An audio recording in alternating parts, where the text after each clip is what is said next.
Captain Dong Ho walked slowly across the metal floor of Luna Station's cargo bay. His boots made loud sounds with each step. Around him, huge piles of broken metal and old machines reached toward the ceiling. The smell of rust and burnt electronics filled the air. 3 hours ago, the alien ships had finished dumping their cargo. 30,000 tons of scrap metal, they called it. The Galactic Council's idea of payment for what humans had lost in the war. "Look at this mess," said Chief Engineer Boram. She kicked at a piece of twisted metal near her feet. "They think we're stupid. They think we'll just take their garbage and say thank you." Dong Ho picked up a small device from the nearest pile. It was black and smooth, but one side was cracked open. Strange symbols covered its surface. He had never seen anything like it before, but somehow he knew it was important. "Maybe we are stupid," he said quietly. "But stupid people sometimes do smart things." The alien ambassador from Vega had smiled when he handed over the delivery papers. His blue skin had seemed to glow with satisfaction. "These materials should help your species recover from your recent losses," he had said. His voice was cold and smooth like ice. Recent losses. That was what they called it when human colonies got destroyed, when families got torn apart, when Earth's best ships got blown to pieces trying to fight alien trade rules. Boram walked over to another pile of junk. This one had bigger pieces, part of what looked like a ship's engine, armor plates with holes burned through them, weapon systems that looked like they hadn't worked in years. "This stuff is ancient," she said. "Some of these parts are older than my grandmother." "Your grandmother is only 60, said Hye Jin, the team's metal expert. She was young, maybe 25, but she knew more about alien technology than most humans twice her age. "This equipment is older than human spaceflight." Hye Jin held up a strange scanning device. She pointed it at different pieces of scrap. Numbers and colors flashed on its small screen. Her eyes got wide as she read the results. "Dong Ho, you need to see this," she said. Her voice was excited but quiet, like she was afraid someone might hear. She led him to a pile of what looked like ordinary rocks, gray and brown stones mixed, with chunks of metal. Nothing special about them at all. "These aren't just rocks," she said. "My scanner shows they're made of adaptive memory metal. This stuff can change shape when you heat it up. It can become stronger or weaker depending on what you need." Dong Ho looked at the rocks again. They still looked like ordinary stones to him. "The hegemony used this metal to build their warships 200 years ago," Heejin continued. "One ship could become a fighter or a transport or even a space station, just by changing the shape of its hull. If it's so good, why did they throw it away?" asked Boram. "Because they couldn't control it," Heejin said. "The metal was too smart. It would change on its own sometimes. Their computers couldn't handle something that unpredictable." Dong Ho smiled. Unpredictable was something humans understood very well. They spent the next 6 hours exploring the mountains of scrap. Each pile told a different story. Here was a Zenthari energy core that had been thrown away because it produced too much power. There was a Krell armor system that had been scrapped because it was too heavy for their ships. Every piece of junk had the same story. Too dangerous. Too unstable. Too different from what the aliens were used to. "Look at this," said Taemin, the station's best builder. He was holding what looked like a large crystal. It glowed softly with purple light. "This is a Void Runner stealth generator, the kind they use to disappear completely in space." "Why would anyone throw that away?" asked Dong Ho. "Because it only works if you're willing to trust it completely," Taemin said. The Void Runners were warriors. They didn't mind taking risks. But the other aliens were too scared to use technology they couldn't understand perfectly. As the day went on, more discoveries came to light. Computer systems that could think faster than any alien artificial intelligence. Weapons that could adapt to any target. Engines that could push ships faster than anything currently flying. All of it thrown away. All of it considered worthless. "They made a mistake," said Dong Ho finally. He stood on top of the highest pile of scrap, looking out over the entire cargo bay. "They gave us exactly what we needed." "What do you mean?" asked Boram. "Think about it," Dong Ho said. "Every alien race, builds their ships the same way their ancestors did. They follow rules, they stay safe, they never try anything new. He jumped down from the pile and walked to the center of the room. But humans are different. We've always been good at taking broken things and making them work. We've always been good at mixing ideas that don't seem to go together. Hyojin nodded, slowly. You want to build something with all this scrap? Not just something, Dong-ho said. Something that will show the galaxy what humans can really do. The team gathered around him. In the dim light of the cargo bay, their faces looked serious and determined. What are you thinking? Asked Tai-min. I'm thinking that every piece of technology here failed because the aliens weren't brave enough to use it properly. Dong-ho said. But we're not aliens.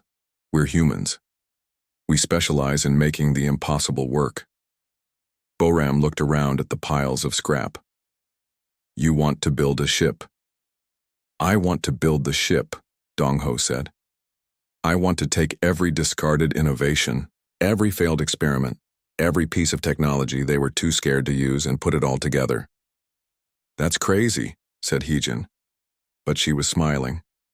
The aliens think they know humans, Dong-ho continued. They think we're primitive. They think we'll look at this scrap and see garbage. He picked up the memory metal rock and held it up to the light. But we don't see garbage, we see opportunity. We see the building blocks of something they never imagined. The team spent the rest of the day making lists, cataloging every piece of useful technology, planning how different systems might work together, dreaming about what might be possible. As night fell over Luna Station, they gathered in the small office overlooking the cargo bay. Through the window they could see Earth hanging in the darkness of space, beautiful and blue and vulnerable. The aliens gave us their trash because they thought it would keep us busy, said Dong-ho. They thought we'd spend years trying to make sense of their old junk. How long do you think it will actually take? Asked Boram. Dong-ho looked out at Earth, then back at his team. These were good people, smart people, people who had learned to survive by being creative and stubborn and willing to try things that seemed impossible. I think we're going to surprise them, he said. Outside, the stars watched and waited. The galaxy had given humanity its scraps, its failures, its discarded dreams. Soon, it would learn what humans could build from such materials. 6 months later, deep in the asteroid belt, Ceres Station hummed with activity. What had once been a simple mining outpost was now humanity's most secret construction site. Hundreds of workers moved through the carved-out tunnels, carrying tools and parts and dreams. So-young stood in the main construction bay watching sparks fly from welding torches. She was the project's head designer, and every day brought new challenges. The ship taking shape before her looked like nothing the galaxy had ever seen. The Zenthari energy core is giving us problems again, reported Tai-min. The master builder was covered in grease and sweat. It keeps trying to sync with the Krell armor plating, but their frequencies don't match. What does the computer say? Asked So-young. The computer says it's impossible, Tai-min replied. But the computer also said humans couldn't fly, and look how that turned out. So-young smiled. The computer was right, of course. No sane engineer would try to combine Zenthari energy systems with Krell defensive technology. The two alien races had been enemies for centuries. Their technologies were designed to be completely incompatible. But humans weren't sane engineers. They were humans. Show me, So-young said. They walked to the ship's power section. The Zenthari energy core sat in the center like a glowing heart. It was beautiful, all curves and smooth surfaces that seemed to flow like liquid metal. Around it, the Krell armor systems looked heavy and brutal, all sharp angles and thick plating. Watch what happens when we try to connect them, said Tai-min. He flipped a switch. Immediately, both systems began to vibrate. The energy core's smooth hum became a rough growl. The armor plating started to shake so hard that bolts began to come loose. See? Said Tai-min. Impossible! So-young stared at the two systems. She had been studying alien technology for 3 years now, ever since the project began. She had learned something important. Alien engineers always followed rules. Human engineers broke rules to see what would happen. What if we're thinking, About this wrong, she said. What if they're not fighting? What if they're trying to talk to each other? Talk? Look at the vibration patterns, So Young said. She pulled out her scanner and pointed it at both systems. The Zenthari core is pulsing in sets of 3. The Krell armor is responding in sets of 5. They're not random. They're mathematical. Taemin looked at the scanner readings. You think they're trying to find a common frequency? I think they're trying to negotiate, So Young said. The Zenthari are traders. Everything they do is about making deals. The Krell are warriors. Everything they do is about showing strength. What if we give them a way to do both? It took 2 days to build the interface, a small device that could translate between the 2 different technology languages. When they installed it and powered up both systems, something amazing happened. The ship's hull began to change.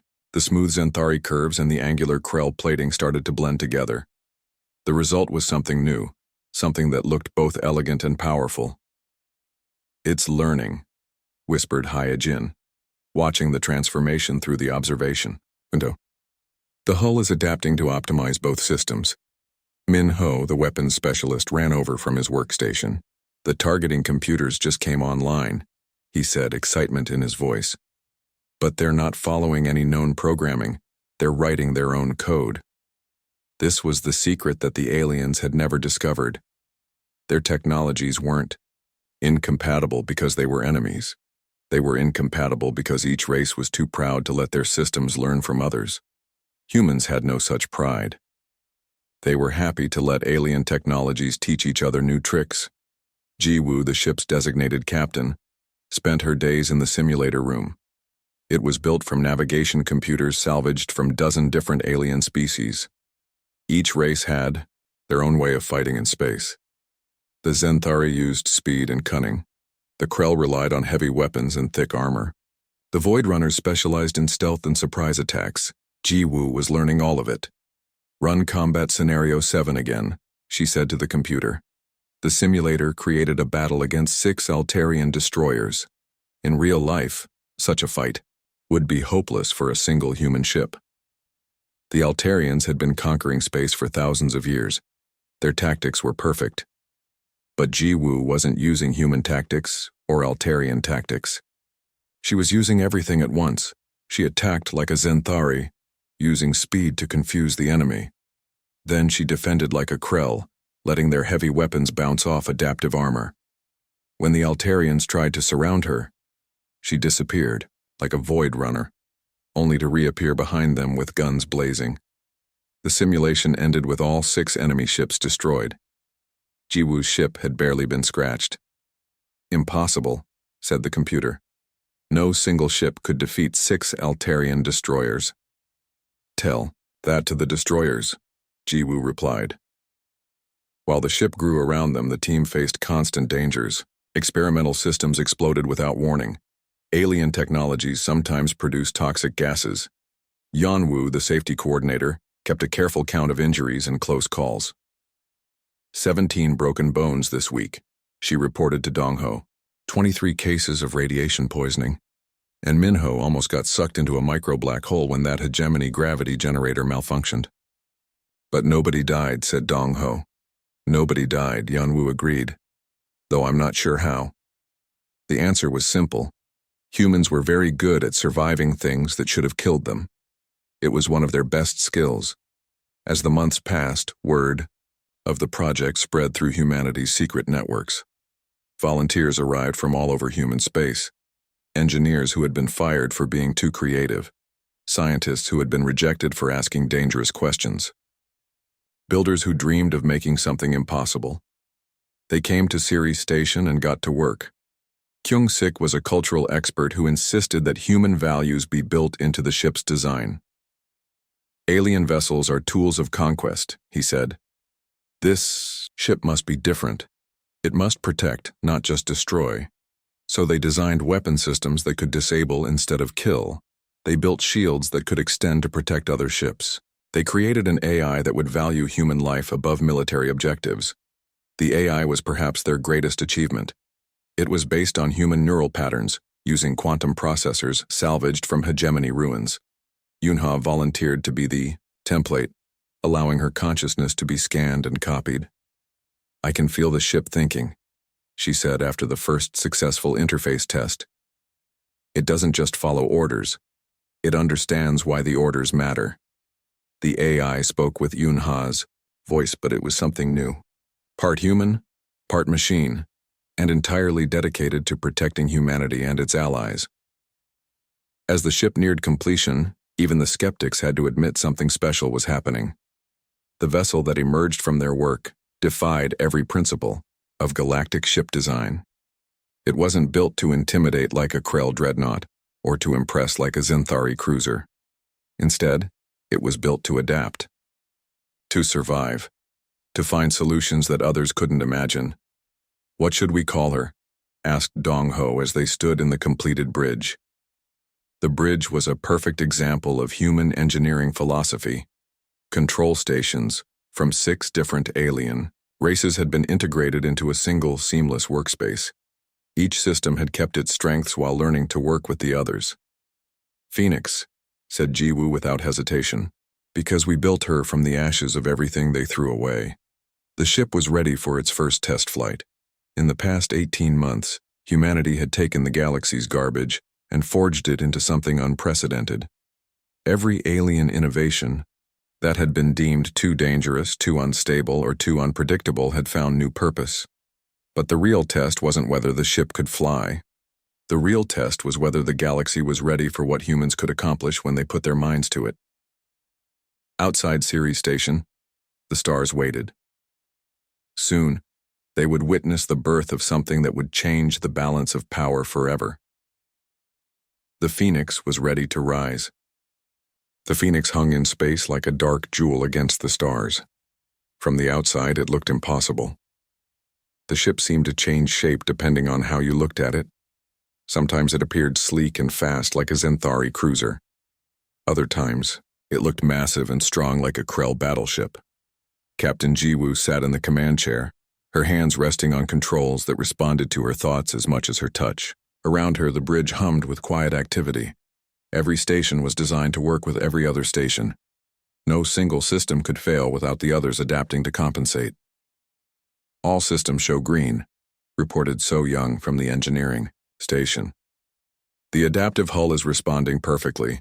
Energy core is stable. Weapons are ready. Stealth systems are online," added Minho. "We're invisible to every scanning method in the galactic database." Jiwoo nodded. The stealth technology was based on Void Runner principles but enhanced with human innovations. Instead of just bending light around the ship, it could bend reality itself. The Phoenix could exist and not exist at the same time depending on what the situation required. "Yunha, how are you feeling?" Jiwoo asked. "I feel everything," came the reply from the ship's AI. Yunha's voice seemed to come from everywhere at once. Every circuit, every sensor, every weapon. The ship isn't just responding to commands anymore. It's thinking ahead, planning, adapting. This was the breakthrough that would change everything. Alien ships were tools controlled by their crews. The Phoenix was different. It was a partner working together with its humans to achieve goals that neither could accomplish alone. "Contact on sensors," reported Heejin from the navigation station.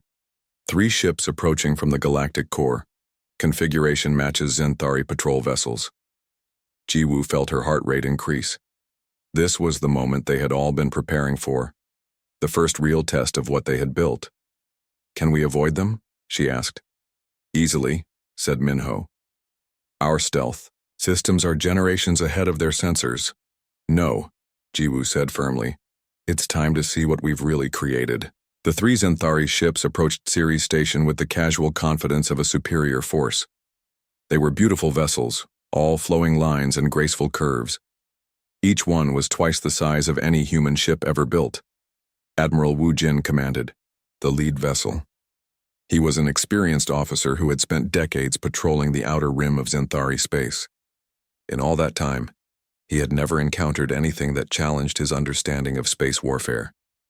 "Scanning the mining station now," reported his sensor officer. "Energy readings are unusual, much higher than normal for a simple operation." Probably. Trying to process some of that scrap we gave them, said Wu Jin dismissively. Humans are always trying to make something useful out of garbage. Sir, I'm detecting a ship near the station, but the readings don't match any known human design, Wu Jin frowned. Show me. The main screen displayed the area around Ceres Station. For a moment, nothing seemed unusual. Then the scanner picked up something that made no sense. A ship that appeared to be there and not there at the same time. What kind of malfunction is this? Demanded Wu Jin. No malfunction, sir. The sensors are working perfectly. It's the ship that's unusual. Before Wu Jin could respond, a communication channel opened. A human voice, calm and confident, filled the bridge of his ship. Zenthari vessels. This is Captain Ji Wu of the Phoenix. Please state your business in this system. I am Admiral Wu Jin of the Zenthari Third Fleet, he replied, his voice carrying the authority of centuries of galactic dominance. You will submit to immediate inspection. We have detected unauthorized military activity in the sector. Authorized by whom? Asked Ji Wu. This is human space, Admiral. We don't require your permission to build ships. Wu Jin felt a flash of anger. No human had ever spoken to him with such casual disrespect. By galactic law, he said. By the treaties your species signed after your failed rebellion, you will power down your vessel and prepare to be boarded. I'm afraid that's not going to happen, Ji Wu replied. What happened next challenged everything Wu Jin thought he knew about space combat. The Phoenix, which had been barely visible on his sensors, suddenly appeared directly between his three ships. Not slowly, not with the characteristic energy buildup of a jump drive, but instantly, as if it had always been there. Impossible, whispered his tactical officer. No ship can move like that. All weapons target that vessel, ordered Wu Jin. The Zenthari ships opened fire with everything they had. Energy beams that could melt through asteroids struck the Phoenix's hull and simply disappeared. Missiles that could crack a moon's surface were absorbed by shields that seemed to learn and adapt with each impact. Shields are holding, reported So Young from inside the Phoenix. In fact, they're getting stronger. The Krell defensive matrix is analyzing their weapons and developing countermeasures in real time. Return fire, said Ji Wu. Disable only. We're not here to start a war.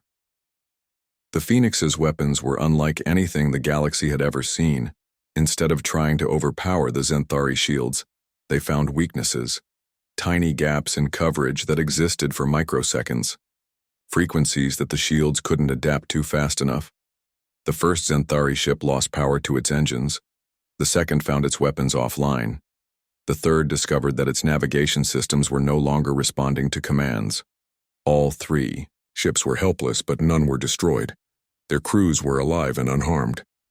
This is impossible, Admiral Wu Jin transmitted on emergency frequencies. No single ship can defeat 3 Zenthari vessels. It violates every principle of space warfare. Your principles, corrected Ji Wu. You fight like Zenthari. You think like Zenthari. You assume that everyone else will do the same. The Phoenix flickered and seemed to multiply. For a moment, Wu Jin's sensors showed 5 ships, then 10, then just 1 again. But we're not Zenthari, Ji Wu continued. We don't follow your rules because your rules are designed to keep you in control. We learned from everyone, including you. What do you want? Asked Wu Jin, his voice no longer carrying the same confidence. We want to be left alone to build our future, said Ji Wu. But we also want the galaxy to know that humanity isn't helpless anymore. We took your scraps, Admiral. We took everything you threw away because you were too scared or too proud to use it properly. The Phoenix began to move in ways that hurt Wu Jin's eyes to watch. It seemed to fold space around itself, appearing in multiple locations at once. Its hull shifted and flowed like liquid metal, adapting its shape for maximum efficiency. We built this ship from your failures, Ji Wu said, from your discarded innovations, from every piece of technology that was too creative, too unpredictable, too dangerous for your ordered civilizations. You're making a mistake, Wu Jin said, though he wasn't sure he believed it anymore. The Galactic Council will not tolerate this disruption of established order. The established order gave us exactly what we needed to disrupt it, Jiwoo replied. Every alien race in the galaxy contributed to this ship, whether they wanted to or not. You all threw away pieces of the solution, and we put them back together. Rescue ships began arriving for the disabled Zenthari vessels. As they connected and began providing power, Admiral Wu Jin sent an encrypted message to Zenthari High Command. The message was simple, but would shake the foundations of galactic politics.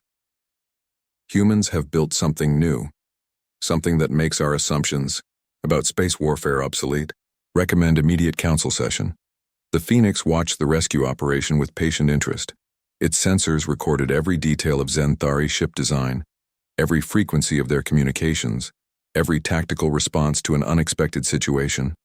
They're learning about us too, observed Yunha. Every interaction teaches them how we think and fight. Good, said Jiwoo. Let them learn. Let them tell the galaxy what they've seen here. As the Zenthari ships were towed away, word of the Wan encounter began spreading through the galactic communication networks. A human ship had appeared from nowhere, defeated 3 experienced Zenthari vessels without destroying them, and then vanished again. The ship that had been built from scraps was now the most talked-about vessel in the galaxy. Military analysts tried to understand how it worked. Politicians debated what it meant for the balance of power. Scientists wondered if everything they knew about technology was wrong. But in the depths of space aboard the Phoenix, the human crew simply continued their work. They had proven that their ship could fight. Now they had to prove that it could lead. The galaxy was about to learn that giving humans their garbage had been the biggest mistake in galactic history. The Phoenix had become a legend in just 6 months. Stories about the impossible human ship spread through every port, every trading station, every corner of the galaxy. Some said it could appear in multiple places at once. Others claimed it could read minds and predict the future. Captain Jiwoo knew the truth was both simpler and more complex. The Phoenix could do amazing things, but only because humans had learned to think differently about what was possible. Today, she sat in the ship's conference room, which had become humanity's unofficial embassy. Representatives from dozens of species filled the space around the long table. But these weren't the major powers who ruled the galaxy. These were the small civilizations, the forgotten peoples, the species that had been pushed aside by the great empires. Kestov spoke first. He represented the Rimward colonies, a group of mining worlds far from the galactic center. His people were humanoid but taller, with gray skin and large eyes adapted for dim light. The Altarians have blocked our trade routes for 3 years, he said, his voice heavy with exhaustion. Our people are starving. Our children are dying of diseases we could cure if we could trade for medicine. The Krell demand tribute we cannot pay, added Nira, speaking for the outer spiral settlements. She was small and quick, with 4 arms and scales that changed color with her emotions.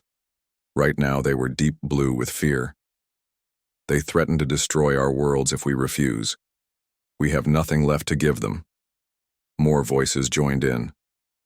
The hegemony was enslaving entire populations for labor. The Zenthari were buying and selling star systems like property. The Void Runners had turned to piracy, attacking anyone too weak to fight back. Ambassador Dong Ho, who now represented humanity in all diplomatic matters, listened carefully to each story. He had heard similar tales from hundreds of species over the past months. We understand your suffering, he said finally. Humans have experienced the same oppression, the same feeling of helplessness against forces too large to fight. But you built a ship that can defeat their fleets, said Kestov. You have power now. What will you do with it? This was the question that kept Jiwoo awake at night. The Phoenix could fight, but fighting alone wouldn't solve the galaxy's problems. Military might had created the current system of oppression. More military might would just replace one set of oppressors with another. We're offering you something the major powers never gave us, said Dong Ho. A choice. An alliance of equals, where strength protects the weak instead of exploiting them. What kind of alliance? Asked Nira. So Young stepped forward. She had Been working for months on the answer to that question. We call it the adaptive collective, she said. The idea is simple. Every species has unique strengths. Every species has technologies and ideas that others can learn from. Instead of forcing everyone to follow one way of doing things, we adapt and combine the best from all of us. She activated a holographic display that showed the Phoenix's design principles. Look how we built this ship, she continued.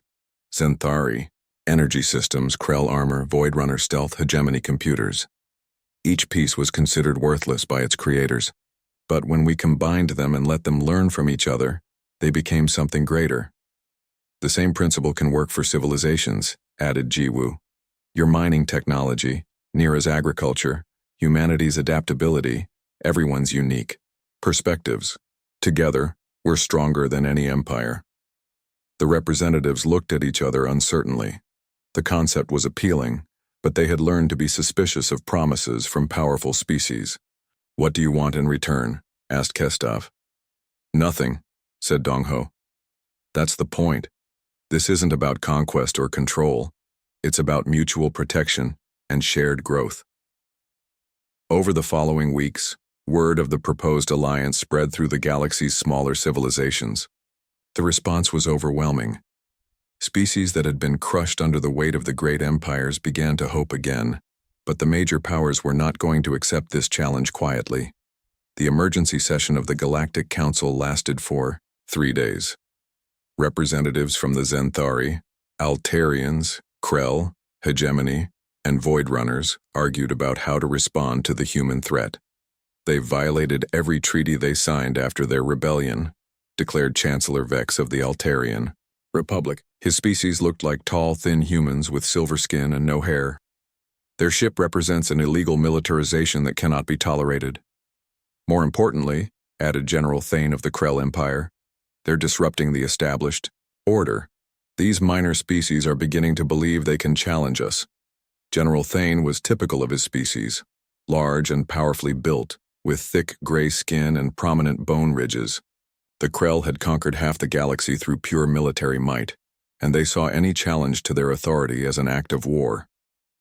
The humans must be stopped, said Admiral Vex of the Hegemony. But their ship appears to be more advanced than anything in our fleets. Then we combine our fleets, said Thane. No single ship can stand against the united might of all our empires. It was decided. The major powers would put aside their usual competition and work together to destroy the human threat once and for all. Their combined fleets would converge on Earth itself, cutting off the head of the rebellion. Aboard the Phoenix, the crew monitored the alien communications with growing concern. They're mobilizing everything, reported Hyojin from the sensor station. 200 Zenthari ships, 300 Altarian vessels, 500 Krell dreadnoughts, and at least 100 hegemony carriers.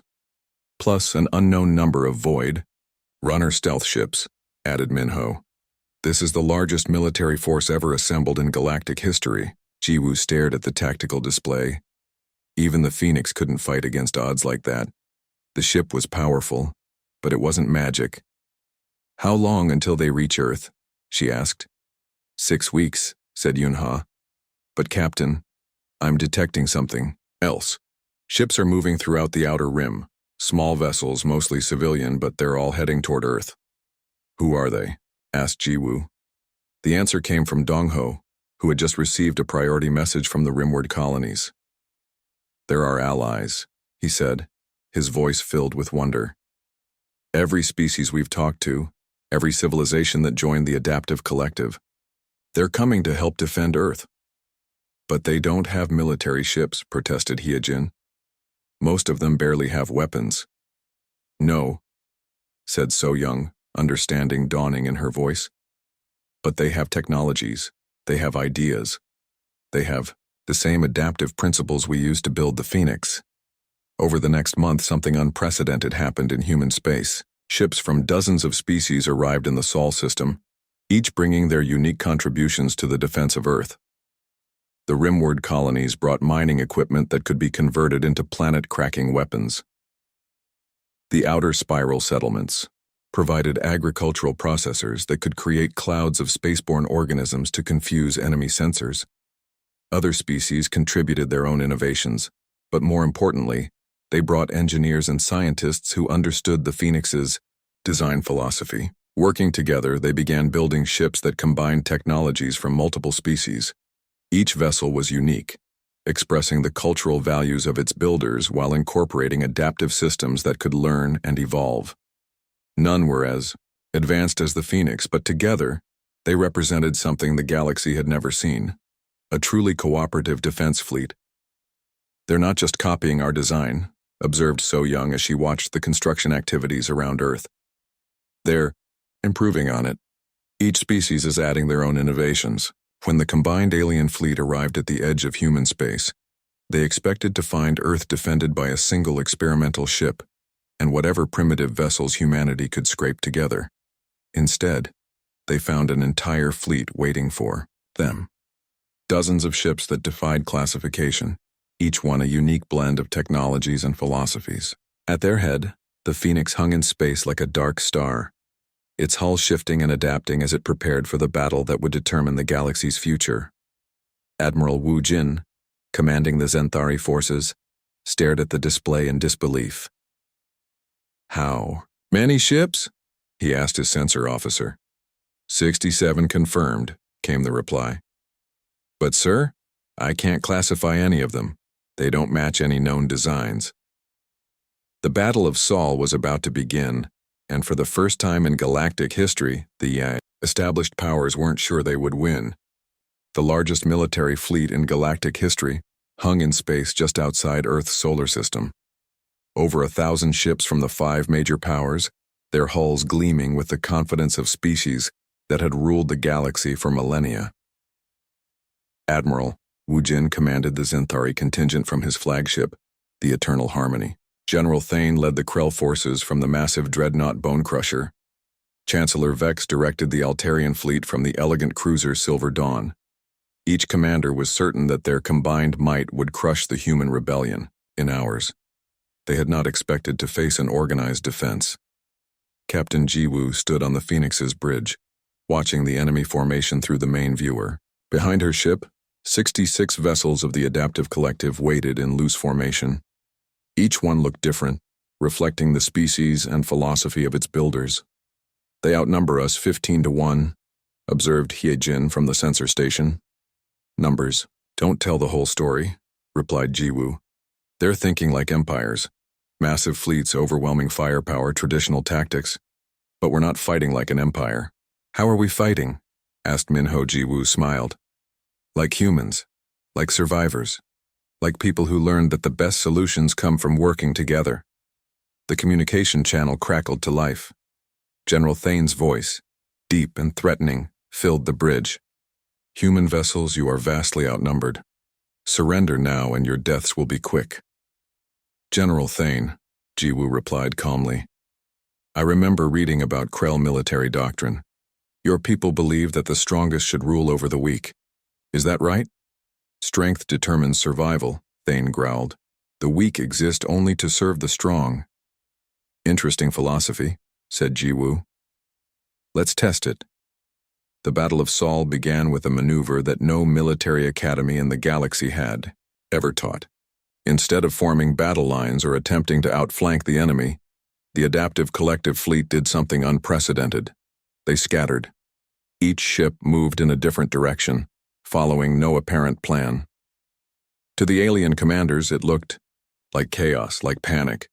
"They're running," said Chancellor Vex with satisfaction. "Begin pursuit, destroy them one by one." But Admiral Wu Jin, who had faced the Phoenix before, felt a growing unease. "Wait," he ordered his fleet. "This doesn't feel right." He was correct. The scattering wasn't retreat, it was preparation.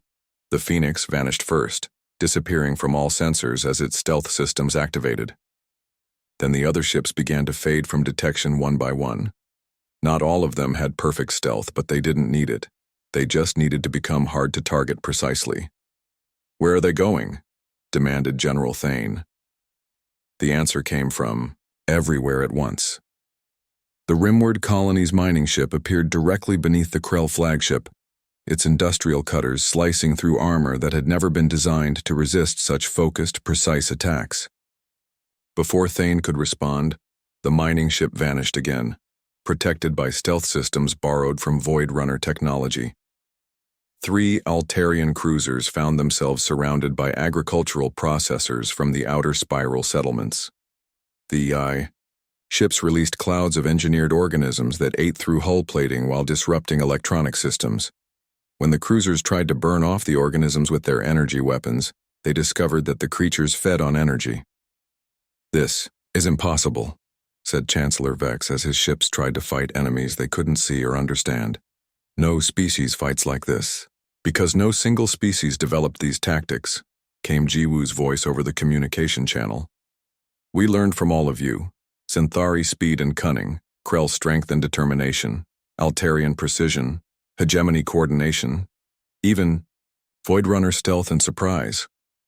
The Phoenix reappeared in the center of the alien formation, its weapons targeting not ships, but the communication arrays that connected the enemy fleet.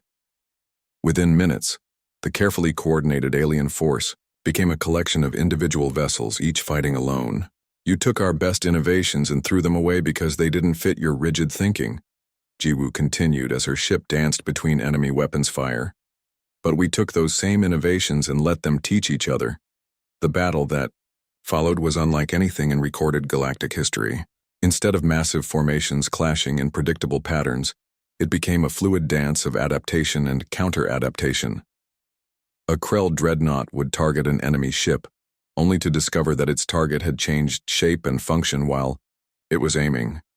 Zenthari energy weapons would lock onto a vessel that suddenly became invisible. Altarian missiles would chase targets that multiplied into dozens of decoys. But the most devastating aspect of the battle wasn't military, it was philosophical. "Your strength comes from domination," Jiwoo broadcast to all the alien ships. "Ours comes from cooperation. Your ships are designed to control their crews. Our ships work with their crews as partners." Admiral Yoon Soo, commanding a vessel built with technology from 7 different species, demonstrated the point. Her ship took massive damage from a hegemony carrier's weapons, but instead of being destroyed, it adapted. The hull flowed like liquid metal, sealing breaches and rerouting systems. Damaged weapons transformed into repair tools. Failing engines became power generators for shields. "We don't just fight your ships," Yoon-soo added over the communication channel. "We learn from every attack, every strategy, every weakness you show us." The tide of battle turned when something unexpected happened. Crew members on several alien ships began questioning their orders. "Why are we attacking these people?"